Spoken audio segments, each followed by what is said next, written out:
नमस्ते, म सुबिद दर्जी। मेरो यो अर्ग्यानिक एग्रो कृषि फार्म अहिले म यो बिहान बेलुकाको साँझको समयमा काँक्रामा पानी हाल्दै ठन्डा चलिरहेको छ। यो काँक्राको बिरुवाहरू हेर्दाखेरि जस्तो मेहनत गरेको पहिला त्यही अनुसारको छैन, दुःखको मेहनतको फल पक्कै पनि पाउँछु भन्ने आशा गर्दै यो काँक्रामा पानी हालेको काँक्रा लगाउने तरिका भन्दा पनि यो काँक्रा दिने तरिकाहरू पनि कस्तो किसिमले गरिरहेको छु सबैले देख्न सक्नुहुन्छ। सबै बाँस काटेर मान्छे हिँड्ने बाटो पानी हाल्दाखेरि हिँड्ने बाटो सहित राखेर यो 2 रोपनी जग्गामा अहिले जम्मा 350 बोट लगाएको छु।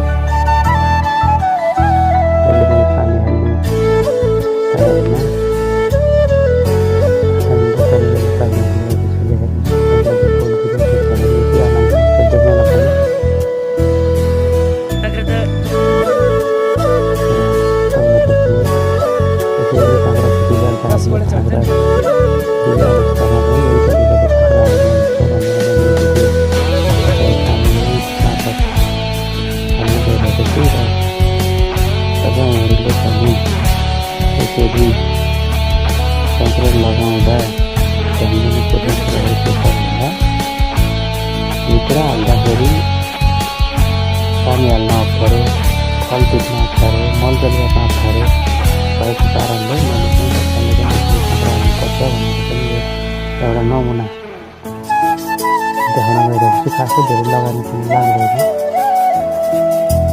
2-3 हजारको बाँस भएको छ, 2-3 हजारको डोरी भएको छ।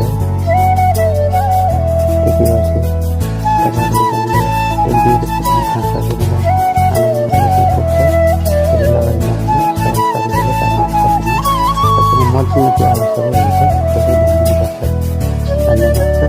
मेरो च्यानल अर्ग्यानिक